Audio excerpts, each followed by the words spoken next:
Alrighty, it is 5:16 here on your Wednesday morning. Waking up, we have some haze out there. That is thanks to smoke from Canadian wildfires, so you will notice that. But other than that, it's not expected to be that active today. We're going to see a warm one with lots of sunshine. Take a look. There's a live view. You can see that haze. That'll be around for probably the next day or even 2 days.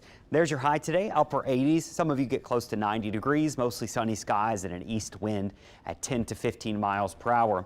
But the big story this week continues to be our cold front. Still looks like it's going to move in on Friday. Rain chances, looking at the data here, I think we will have a few showers, maybe even a thunderstorm or two on Thursday. Thursday late in the day into Thursday night.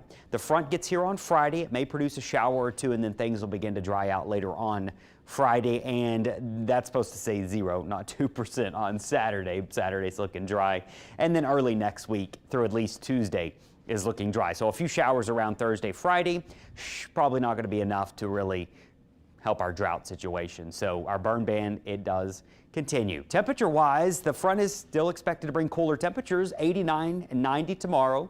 85 on Friday, that's once the front moves through. Temperatures will probably level off in the mid-80s in the afternoon, 80 on Saturday, and then we see a reinforced push of cool air, 76 on Sunday, 79 Monday. So we're going to get a solid 3 days of nice fall weather, mild afternoons, but cool mornings. Mornings will be pretty cool, actually, Sunday and Monday. 60s and 70s Saturday morning, but look at Sunday morning.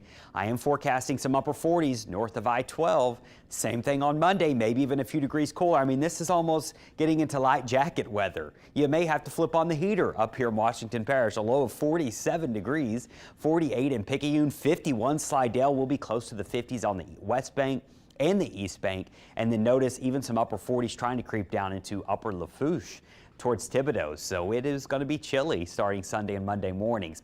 I do want to keep an eye on this cold front long term, because anytime we get a front in the Gulf this time of year, if you can get enough moisture associated with it, you can get some development in the tropics, and it looks like this may play out. We've actually got a storm that's probably going to develop in the eastern Pacific and send some moisture off towards the Gulf. You couple that with the cold front, wouldn't be surprised if we do have some disturbed weather by the middle of next week in the Gulf. Now, the big question, who gets rain? It's possible we do get rain from this, but it's also possible that it stays just to our south and maybe heads towards Florida. So that's what we'll be watching into the middle of next week.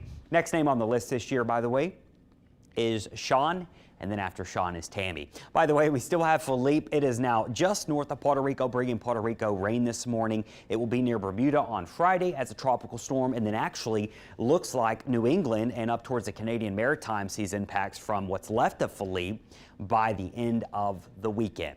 Our 7-day forecast, nothing to worry about in the tropics through the weekend, but we'll keep an eye on the Gulf next week. We're waiting for our front. It will be breezy and cooler for the upcoming weekend. Those mornings will be chilly, those afternoons mild. Your marine forecast, notice our winds east today and tomorrow, and then northeast by the time we get into Friday. Your tides running highest this morning, your low tides happening this afternoon and evening.